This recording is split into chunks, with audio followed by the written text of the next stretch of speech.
Thanks a lot for coming. I'm really glad to be here, and thanks to the organizers. And I'll give a special thanks to Dan Howard-Snyder. He's been really nurturing, encouraging, I think, in my experience, and to all kind of the more junior people that I've seen him interact with now. So I think he deserves a big shout out for that. So thanks so much for that.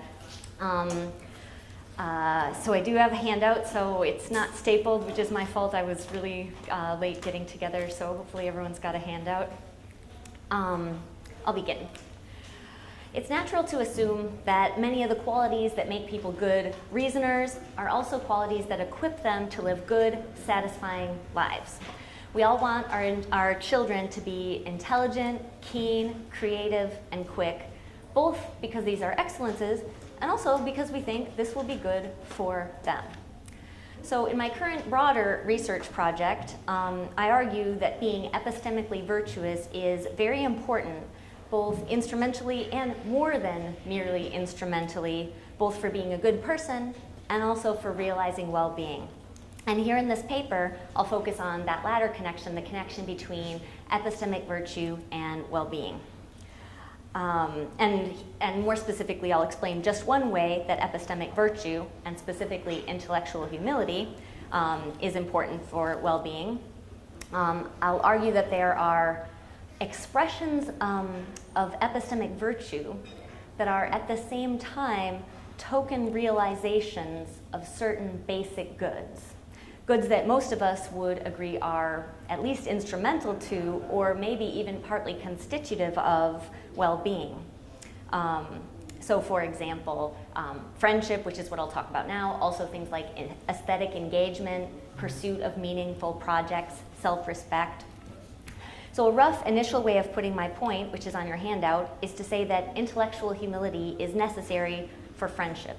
Not merely instrumentally necessary, but I'll say vaguely more than merely instrumentally necessary. So to make my case, I'll first explain my understanding of intellectual humility, then explain my understanding of friendship, and then finally explain the overlap that I see between them.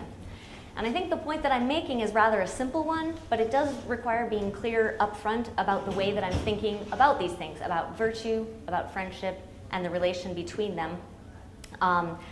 And one point to emphasize up front, and I'll emphasize a few other points in the course of the paper, but one point to emphasize up front is that the kind of relation that I am claiming holds between intellectual humility and friendship cannot be confirmed or disconfirmed empirically. So I didn't do any investigations, and I don't think I need to. You might disagree, and I'd love to hear about it. But the claim is not that intellectual humility leads to being a good friend. In a nutshell, I'm saying, behold intellectual humility, behold friendship, and then see how the very same things that are expressions of intellectual humility are also expressions of friendship. So fair warning, anyone who wishes to provide empirical evidence for or against my claim should be expected to explain exactly why the evidence is supposed to be relevant. All right. So background, what's an epistemic virtue in my sense? There are many personal qualities that help us reason well, such as faculties and natural temperaments and skills and so on. And these qualities are often interrelated with virtue. But here I will focus exclusively on virtues as they're understood in the eudaemonist virtue tradition. In this tradition, a virtue is a set of strongly entrenched and systematically interrelated dispositions to act, and to act in a certain manner and for certain reasons, to reason, to feel, value, choose, even perceive, and respond in various ways. So to illustrate, when somebody is honest, she has a firm and settled disposition to think, act, reason, feel, in ways that are characteristic of honest people. And moreover, all these very different dispositions hang together and mutually support one another. So I'll call these sets of strongly entrenched and systematically interrelated dispositions character traits. Now, as I will think of it, what makes a character trait of virtue is that it is part of virtue. It's part of overall virtue, the characterological part of overall excellence. So the virtues are various dimensions of the complex of character traits in virtue of which a person is a good person. So that is basically the idea of a virtue, as I will think of it. There's just one more thing that I think is really important to be clear on for how I'm understanding virtue, because it's quite different from how almost all epistemologists and even some ethicists think about virtue. So in my terminology, a trait is an excellence only if it is compatible with what we have at least sufficient reason to do, all things considered. So in the sense stated on your handout as VR, an excellence is compatible with practical reason in the sense that, well, let me just find my thing and read VR. I think I had a typo there. So if a trait is a virtue for S, for a person, then developing, adopting, and so on that trait is not practically irrational for S. It's not irrational for a person. If it's really an excellence, then it's not irrational for the person to cultivate it, and not irrational to not regret having it. And likewise, that's so for excellence and so for virtue, which is, in my understanding, just the characterological part of excellence. So if a trait's a virtue, then it's not irrational to develop, adopt, and exercise that trait. So I've called that virtue rationalism, and I've tried to soften you up by drawing the analogy to what's been called moral rationalism. And also, in a footnote, I gave some illustrations of how I interpret VR, hidden in a footnote, I might say, because it's kind of controversial maybe how I interpret this. But it's fair to put it in a footnote because it really is not my focus here. So that, in a nutshell, is how I'm understanding virtue. An epistemic virtue is, in a nutshell, just that part of virtue that is epistemic in character. Every virtue epistemologist, I think, or every responsibilist, autonomous virtue epistemologist, if you're familiar with those terms, every virtue epistemologist has their own slightly different account of what more precisely makes a trait an epistemic virtue. All variations on the point that the epistemic virtues are the traits in virtue of which a person is properly oriented towards or well fitted to achieve epistemic goods. So I'll briefly state my own view of what makes a trait an epistemic virtue, though I don't think the details of this matter to the point that I'm making in the paper. I think that the best way to understand the epistemically virtuous person is as the person who is properly characterologically oriented vis-a-vis a variety of epistemic desiderata, where what makes an orientation proper derives ultimately not from some individual epistemic good, like truth, or even something really fancy like understanding, but rather from a certain kind of ideal noetic structure, where a noetic structure is, in a nutshell, the vast and complex structure of epistemic goods that beings like ourselves cultivate over the course of a life. So the big ball. In my mind, what eudaimonia is to virtue generally, noetic structure is to epistemic virtue, if that makes sense. So that's all I'll say about this, except that I'll just flag once again, returning to the kind of virtue rationalism point, that my interest here is epistemic virtue in the sense of the epistemic dimension of virtue, of overall excellence. And so the ideal noetic structure, the way I'm thinking about it, will not necessarily be what is ideal from a purely epistemic point of view. So a way of putting this is that, as I'm understanding it, the pragmatic encroaches on our account of epistemic virtue, in the sense that, at the very least, a trait won't count as an epistemic virtue if it would be positively irrational to develop. And being disposed to pursue truth, no matter what evil may come, is not an epistemic virtue in my sense. In principle, epistemic virtue in my sense can come apart from perhaps the more common use of epistemic virtue in epistemology. Because in my terminology, for example, it may be overall excellent and thus epistemically virtuous to limit our pursuit of truth in some ways and in some situations. All right, on to intellectual humility more specifically. I think the more difficult part is done actually already now. Now just characterizing intellectual humility, I'll think of it as a dimension of epistemic virtue overall. And for my purposes here, I think it's actually better to draw on characterizations of intellectual humility that have been offered by others, so that there's less of a worry that the main claim I want to make about the connection between intellectual humility and virtue depends somehow on my own idiosyncratic understanding of intellectual humility. So I'll draw on others' accounts, and I've listed about 1 million kind of features of intellectual humility, drawing a lot on the paper by Baril, Baer, Howard Snyder, and Whitcomb, and also on Roberts and Wood. So I'll mention just a few, and you can read these over if you wish. The intellectually humble person will be properly attentive to and own her own intellectual weaknesses.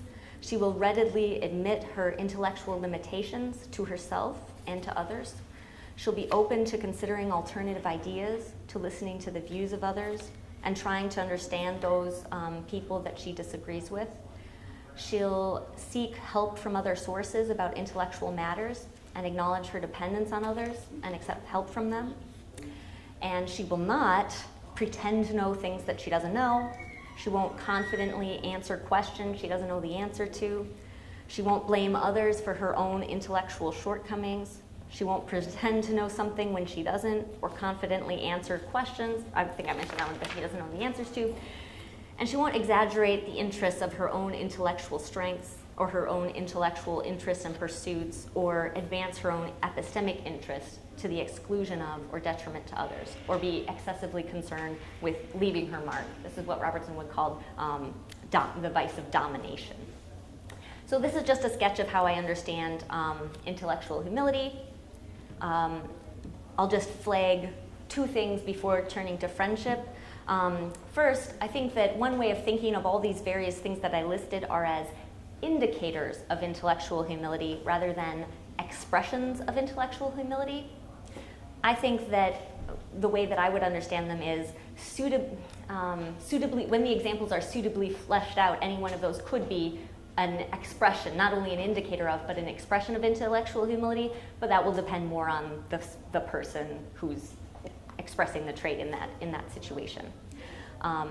And second, this is the 3rd time I've noted this, so you can see how many times I've gotten this comment before, so sorry to keep reiterating this one point, but remember, insofar as intellectual humility here is an epistemic virtue on my account, it will be a trait that is not irrational to cultivate, develop, and so on. So, for example, look at number 3 on the list.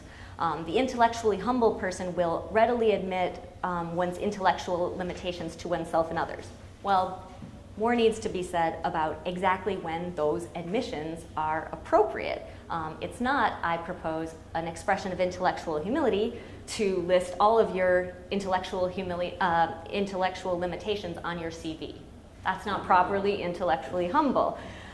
So more needs to be said to fully flesh out where the, we might say, mean is. What is intellectually humble? This is just a side note, just a kind of meta-philosophical note. I think that this project, which is really important, this project of more fully fleshing out the details and what it is to hit the mean, is actually not the kind of thing that a philosophy paper or a conference like this, or maybe even a book, is actually the best venue for, because I don't think that there's a simple, easily applied principle that sums up when it's appropriate, a principle that we can just hold before our minds and think critically about and subject to counterexamples. I think that fleshing out exactly, like in the details, when and how admitting one's deficiencies is appropriate would involve engaging in some pretty detailed discussion of a number of specific real-life cases with other people, and that these kinds of detailed discussions of many cases is more appropriate for a different kind of venue. At least when I've tried to do this in a paper and I send it to people, they find it very boring. So I take it that this is something that's maybe not the best thing to do in a philosophy paper, but it's important to do at some point. Okay, so turning now to friendship. So again, I'm going to make a case for the claim that there's an interesting overlap between intellectual humility and friendship. And I think, again, it's best for this to make this point, to just draw on some characterizations offered by others. So I've listed just a number of features here, and I found this Stanford Encyclopedia of Philosophy article very helpful about quickly summing up a number of points that people have found some consensus on about friendship. So to mention just a few, see if you share the author of this entry's intuitions about friendship being this way. Friends care about each other for their own sakes. They love each other for who they are, esteem them for their merits. The friend is committed to reminding her friend of what's really valuable in life and to foster within her a commitment to these values so as to prevent her from going astray. Friends trust one another in a way that makes true intimacy possible, sharing thoughts or experiences they wouldn't share with other more casual acquaintances. And mention one more, friendship is dynamic. So friends mutually influence each other's sense of value in a way that supports this intimacy. All right, so having said briefly what intellectual humility is and what friendship is, I think that there's an interesting connection between epistemic virtue and well-being in general, in fact, an overlap. And I'm experimenting with how exactly to express this overlap, so suggestions are very, very welcome on this point. But here's the way I've settled on for now, is to say I think that there are token expressions of epistemic virtue that are at the same time realizations of the basic goods that make up well-being, the goods that are either instrumental to well-being or maybe, as I think, maybe even partly constitutive of well-being. And I think focusing as a kind of test case or just one part of that bigger picture, focusing on intellectual humility can just help us see how this can be. I think that when we look at intellectual humility, which again I'm thinking of as the intellectual humility dimension of epistemic virtue, which is part of overall virtue and excellence, and at a specific good, here friendship, I think we can see this. So, and I'll skip ahead. I'll just note here, let's see if I can find my little things. I'm very not technological, but this was, figures 2 and 3 was maybe a way of trying to represent my point visually. I'm not sure if it helps, but so it seems to me that there is something that middle set is not null on the first Venn diagram. There are token expressions of epistemic virtue that are at the same time tokens of expressions of friendship, and in fact, partial realizations of friendship. And then this one's even sloppier, but on figure 3, to add in, if there's part of that circle that's intellectual humility in particular, I think there's parts of intellectual humility that are also expressions of friendships and partial realizations of friendship in a life. And that is what I'm going to give examples of right now. Okay, so think of the kinds of situations that friends encounter, the kinds of situations that call for expressions of friendship. So for example, a friend has an argument with her spouse or trouble at work and needs to talk through it. Or when talking about art or politics or sports or whatever subject this particular set of friends enjoys discussing together. Or imagine that a friend has an important life decision to make and needs an outside perspective. In any friendship, at least by stipulation, the kind of friendship I'm talking about here, deep, rich friendships characterized by the features listed on the handout, there are some such situations arise. Any friend in the course of the friendship finds herself on both sides of this kind of situation, and I'll give a more specific example here, both in the position of needing someone to talk to about these issues and in the position of being the friend a friend to someone who needs to talk these issues through with. And being a good friend in these kind of situations calls on a variety of qualities, and here I'll focus on the qualities that I think are expressions of intellectual humility. So just to consider a specific case, and I hope it'll be clear how it generalizes. Imagine longtime friends Nick and Nora. Nick has been having conflicts with a coworker over the last several months, and it's been escalating, and it's gotten to the point where it's making him miserable. So let's say that as Nick sees it, this coworker has been bad-mouthing him to his bosses and his colleagues, and he's always making these subtle, snide remarks to Nick in front of other people, and things like when they pass in the hall, the coworker goes right down the middle of the hall, so Nick has to stand by and let the coworker pass. So this kind of thing. And Nick and Nora are meeting for dinner, and Nick is so upset that they wind up discussing this issue that he's having with this coworker for a really long time during dinner. So question, what is being a good friend here for Nick and for Nora. Like I said, there will be lots of elements of being a good friend, but I'll just focus on some that I think are also expressions of intellectual humility. So let's imagine that Nick doesn't want to just vent one-sidedly to Nora. He's distressed and he really wants to know what's going on with this coworker. Why is she or he acting this way? Is there anything Nick is doing to elicit this kind of reaction? Is there any plausible alternative interpretation of events that would explain this? What kind of things can Nick do or try to do in the future to help make their relations better, or at least keep them from getting any worse? If Nick sincerely seeks help from Nora, he's already showing some of the features of intellectual humility on the list. So he's seeking help from other sources to help him get at the truth. He's acknowledging that he has intellectual limitations, for example, that he's too close to the issue, and that this might be blinding him to certain features. He's aware that there are important things that he doesn't know, and that are relevant for him to getting at the important truth about this matter, and he's open to considering alternative ideas about what's going on, and so on. Should Nora give a plausible alternative interpretation of events, Nick can show intellectual humility by listening to them and considering them and trying to understand them, and if appropriate, reducing his own confidence in his own interpretation of events. So for example, imagine that Nora gently suggests that Nick is a little bit dense about emotional matters. Even if he doesn't have direct evidence that he hurt his coworker's feelings, like on some occasion a long time ago, and even if he hasn't picked up on any signals of that, when he reports these stories to Nora, let's say that she thinks that from the details of the story that he has shared, she thinks Nick is warranted in believing that his coworker's feelings were hurt and that this was a source of this feud. So someone less intellectually humble might dismiss this conclusion out of hand. After all, Nick might think, well, I was there, you weren't.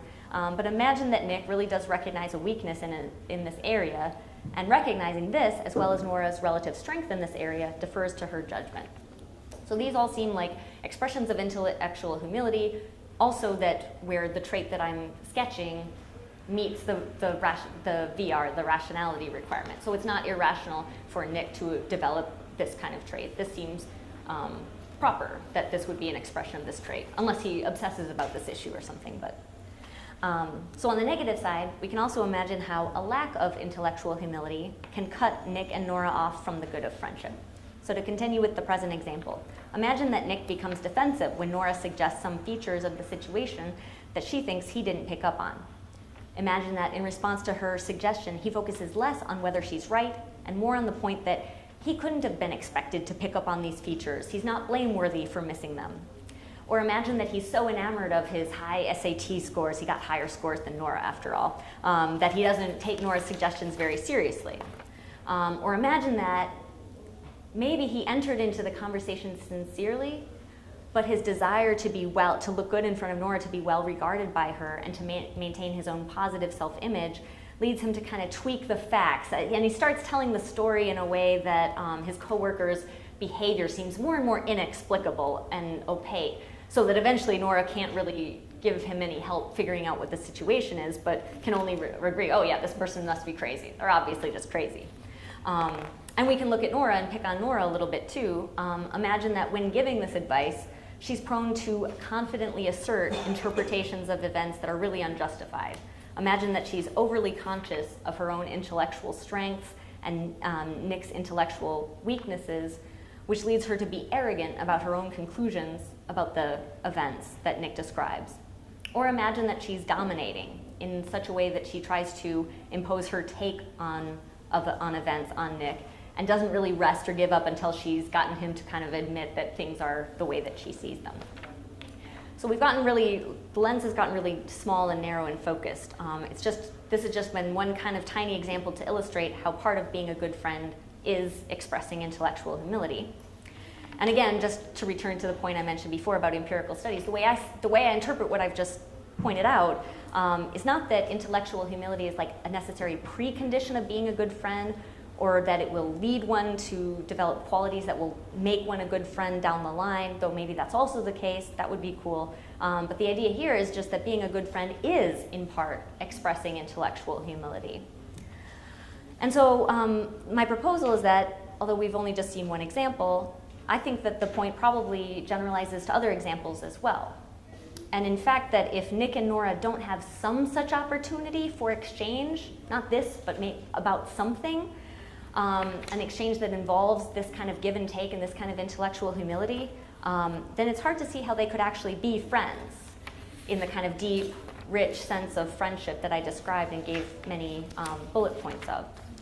So with this brief list of kind of conclusions, and this is consider this an invitation to help me figure how far I can press this and identify how limited or broad my conclusion might be.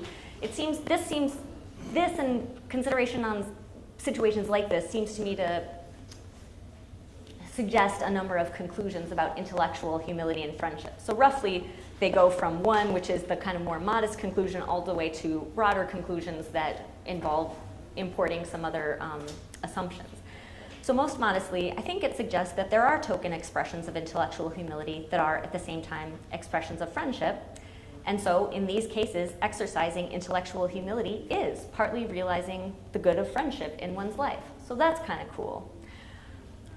It might also support, to some degree, the conclusion that if a person doesn't have intellectual humility, one will fail to realize this good of friendship in one's life. And this depends on some assumptions, like, for example, that there will be, that in any friendship, there will be opportunities for the exercise of intellectual humility, and also that you can't somehow compensate it for it in a different way, like by, you can fill in the blanks, but maybe, again, getting weaker support, but some support for the idea that intellectual humility makes you pro tanto better off. So a supporting assumption here would be having friendships make you pro tanto or prima facie better off. Or maybe it makes you better off, all things considered. Maybe it's, maybe it makes you better off, all things considered. Maybe even without this kind of intellectual humility, you fail to realize a certain important threshold of well-being, such that if you don't have intellectual humility, you can't really say that you're well off, because maybe it's necessary for friendships, and friendships in turn are necessary for us all, given the way that we are, to reach a certain threshold of well-being. You can't really be well off unless you have these kind of relationships in your life. A life without them would be lacking. This is just a brief sketch. So these are some conclusions that I hope in my research to be able to press the boundaries and see how far I can go with these, as far as showing a deep and important connection between epistemic virtue and well-being. Thank you.